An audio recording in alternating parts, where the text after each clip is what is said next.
My name is Chichi Ayawu, and I am the founder of Chi Talent Management. I launched my company in May, but I've been working in the entertainment industry for about 10 to 12 years roughly in representation. And unfortunately, I had gotten let go probably in the middle of March. I got laid off from my job of like 8+ years. Wow. And after I got laid off, I had to make two different decisions, whether or not I wanted to wait for this pandemic to be over so I can start applying for other management jobs, or just kind of, have a leap of faith and just kind of invest in myself and figure out, okay, I've been saying to myself that I want to start my own company for years. Right. And now is the perfect moment because it's a time that like the industry is on pause, and this is the time for me to like raise money and do what I had to do as an entrepreneur. So I had a lot of support from my friends and family, and I just thought about, let me launch this company. So I launched it officially in May, and we've been busy ever since. The industry now is slowly coming back to order, and television's coming back and film's coming back slowly. So a lot of my clients have been going out for auditions, and right now the only thing I will say that's on hold is theater. And theater I think probably back in the fall. But for now we're just going full speed ahead and taking it from there. My job is basically to pitch clients like all day, every day. I'm on the phone, talking to cast directors, talking to producers, and pitching my clients for projects. So with the people who are like more up and coming, I go to college showcases, and I also, back when theater was around, I did a whole bunch of theater. I went to theater all the time. I went to Broadway, I went to off-Broadway, I went to reading. So I do a lot of scouting. So I never had issues in terms of finding talent, because talent's everywhere, especially in New York.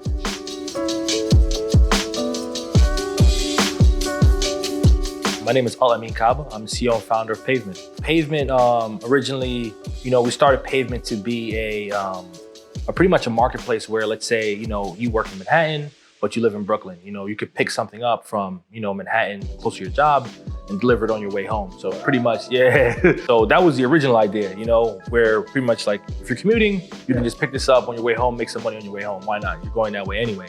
And, when COVID-19 happened, we decided to take a huge pivot because, I was sitting there, I was like, all right, businesses are closed, nobody's going to work. Like, what do we do now?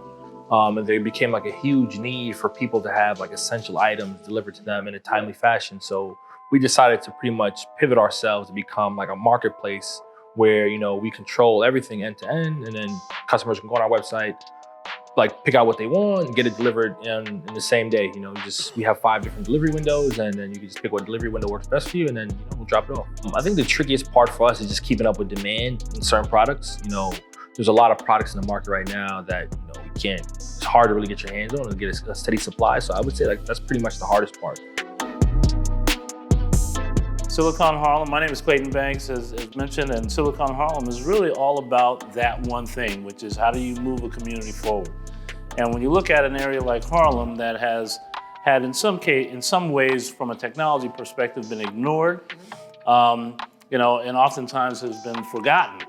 And although everybody loves the fact that we have a good time here, whether it's through our great restaurants and our great entertainment spaces, one of the things that Silicon Harlem was very much recognizing is how important it was to be also notary around technology, notarized around technology. And since we established ourselves in 2014, it's gone from, most conversations being around that of food and entertainment and housing and things of that nature, to now we've added this idea of technology to be an economic engine for Upper Manhattan.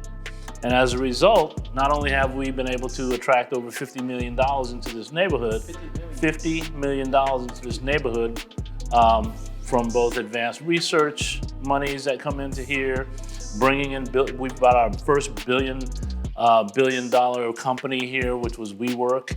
Wow. So we were able to do all of these things that start to create and now fully establish a tech hub. And so now you're seeing more and more startups here in Harlem than any other part of the city. You're seeing people that are collaborating together to figure out, systemic issues that we can now address with this type of technology capability. And we're actually looking at advanced technology so that we can actually leapfrog when it comes to that, rather than just always trying to catch up. So even in the space that you're looking at right now, we have beacon technology here. Wow. We have flying drones in here. We've got virtual reality in here. We've got all these advanced technologies that we let people come in and experience and learn a lot about. And that's what Silicon Harlem is trying to do, is really create a level of digital literacy that can generate more and more opportunities. And the other thing that we focus on, and perhaps our number one thing, is we recognize that a lot of people still don't have the internet.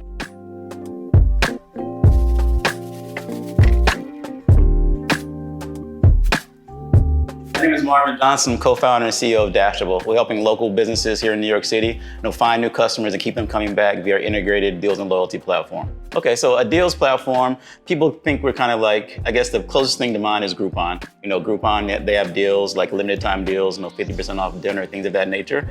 So I initially had the idea for Dashible. I actually lived in Atlanta for a while. And I had some friends that owned some small businesses. One owned a CrossFit gym, the other owned a Jamaican restaurant. They're telling me that they had just run Groupon deals. This was a few years ago.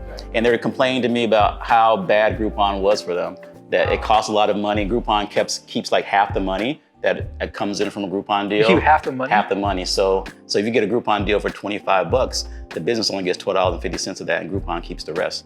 So it's costing them a lot of money. They got a lot of people coming to the business all at one time, and the people didn't come back. And they even told me they didn't have a lot of control over the program, the deal campaign itself. Groupon kind of took control, launched it when they wanted to launch it without the business owner really having input, like, I'm ready to do it today. No, they were dragged along by this big company. So they're really frustrated with it and didn't really work for them. And I used Groupon myself in the past. And I was also frustrated because I'd bought Groupons, they expired. It was hard to find something I liked amongst all the different deals on the website, which is really difficult. So I figured if this big company has this two-sided marketplace and both sides weren't happy, businesses weren't happy, customers weren't happy, there had to be a better way. So we invented Dashible. So Dashible puts the control in the business's hands and lets the business create deals in a way that works for them. They have complete control over all the parameters of the deals. So that solves one problem.